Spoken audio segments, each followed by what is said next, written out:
The hull breach alarm screamed through Sector 7 of the Kepler station, but Jassy barely flinched. 3 years aboard humanity's most remote deep space outpost had taught her that panic was a luxury reserved for planet-siders. She sealed the emergency bulkhead with practiced efficiency, her fingers dancing across the holographic interface while her mind calculated oxygen reserves and repair timelines. Environmental integrity restored, the station's AI announced in its maddeningly calm voice. Micrometeorite impact. Hull regeneration, 4 hours, 17 minutes. Jassy exhaled slowly, watching the regenerative nanites begin their microscopic dance across the damaged section. Through the reinforced viewport, the gas giant Kepler 442b dominated the view, its methane storm swirling in hypnotic patterns. Somewhere in that toxic atmosphere, Daniel was flying a mining drone through conditions that would tear apart lesser pilots. Her communicator crackled. "Yes, you good up there?"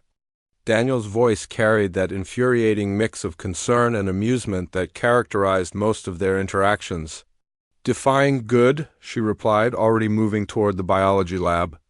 "We just got kissed by a rock traveling at 40,000 kilometers per hour.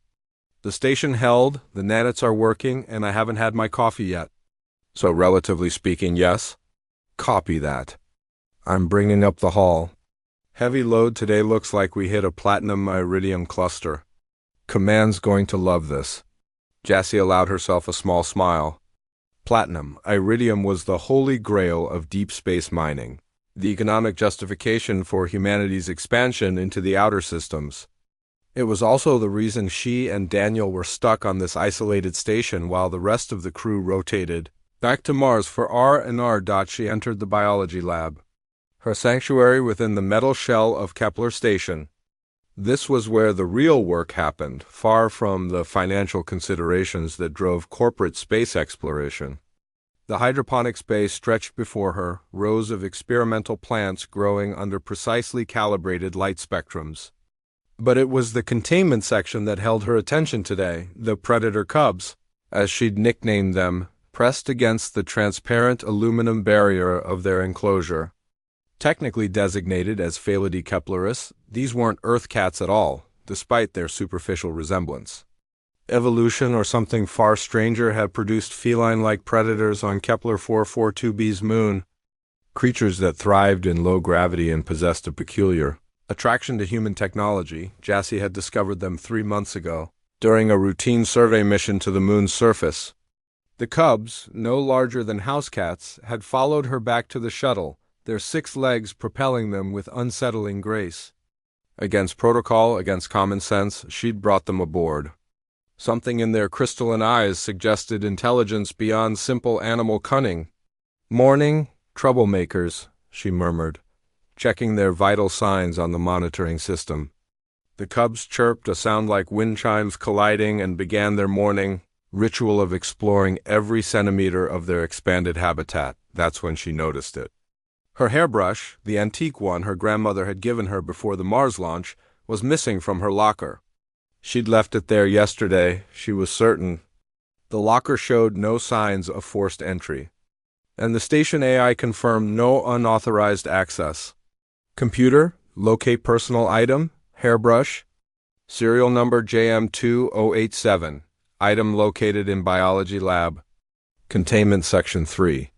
Jassy's eyes widened. The cub's enclosure. That was impossible.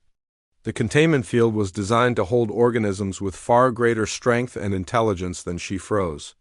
The cubs had arranged themselves in a formation she'd never seen before, and they'd done something with her hairbrush that defied immediate explanation. The bristles had been carefully extracted individually and woven into the cub's fur. But this wasn't random decoration. The pattern was mathematical, precise. The synthetic fibers formed geometric shapes across their bodies, hexagons, fractals, spiraling patterns that seemed to shift when viewed from different angles.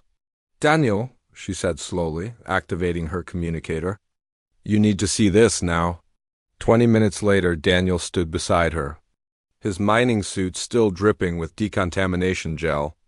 His dark eyes narrowed as he studied the cubs. now moving in synchronized patterns that definitely weren't instinctive animal behavior. "Tell me those aren't what I think they are," he said quietly. Jassy pulled up a holographic display, her fingers flying across the interface. "Quantum entanglement patterns. The bristles from my hairbrush, they contain trace amounts of graphene, synthetic polymers designed to withstand deep space radiation. The cubs somehow extracted them and integrated them into their fur in a pattern that—" She paused, recalibrating her instruments. "Daniel, they've created a biological quantum computer." "That's impossible." "So was finding feline-like predators on a moon that shouldn't support complex life. So was them bypassing a containment field designed by the best engineers in the solar system. Add it to the list?" Daniel moved closer to the enclosure, his scientific curiosity overriding caution. The cubs regarded him with those crystalline eyes, their newly decorated fur shimmering under the lab lights. "What are they computing?" That was the question that would haunt Jassy for weeks to come.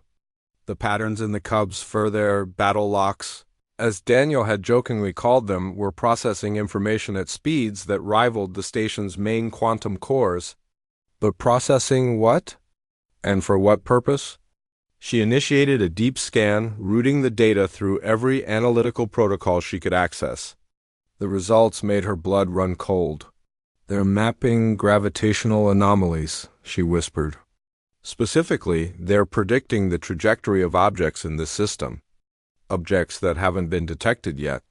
Daniel's hand moved to the emergency alert button. "Yes, are you saying the micrometeorite that hit us today? They knew it was coming. Look." She pulled up the temporal data. 6 hours before impact, their neural activity spiked. They were trying to warn us. The implications cascaded through her mind like dominoes. These weren't simple predators. They were something far more sophisticated, possibly engineered, possibly evolved under conditions humanity couldn't yet understand. And they'd chosen her hairbrush, a random human artifact, to enhance their natural abilities. "We need to tell command," Daniel said. But his voice carried uncertainty. Jassie watched the cubs continue their synchronized movements, their battle locks gleaming with encoded information. "And tell them what?" "That we've discovered an alien species with the capability to predict cosmic events? That they're possibly trying to help us? Command will dissect them, Daniel. They'll tear apart everything that makes them unique just to understand the mechanism. So what do you propose?" She met his gaze, seeing in his eyes the same conflict she felt. They were scientists, bound by protocols and procedures, but they were also explorers, pushed to the edges of human knowledge by curiosity and wonder. "We learn from them," she said finally, "on their terms. If they can predict gravitational anomalies, they might be able to help us navigate this system more safely. But we do it carefully, respectfully. They're not specimens, Daniel. They partners." The cubs chirped their wind chime song, and for a moment, Jassy could have sworn they understood every word. In the weeks that followed, the Predator-Cubs battle locks became the most classified secret on Kepler Station. Jassy and Daniel worked in tandem, learning to interpret the patterns, understanding the warnings encoded in shimmering fur and synthetic bristles. The squad, as they'd begun calling their unusual team, had formed an alliance that transcended species boundaries, and somewhere in the toxic clouds of Kepler 442b, mysteries waited to be discovered by those brave enough to listen to wisdom written in battle locks and crystalline eyes.